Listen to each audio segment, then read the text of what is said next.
جاتا وہ راہ پر غالب، کوئی دن اور بھی جیے ہوتے۔ راہ پر آنا بات مان لینا۔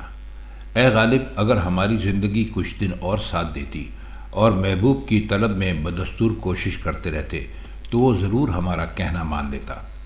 بظاہر اس شعر میں دو پہلو پیش کیے گئے ہیں اور دونوں ایک دوسرے کی ضد ہے۔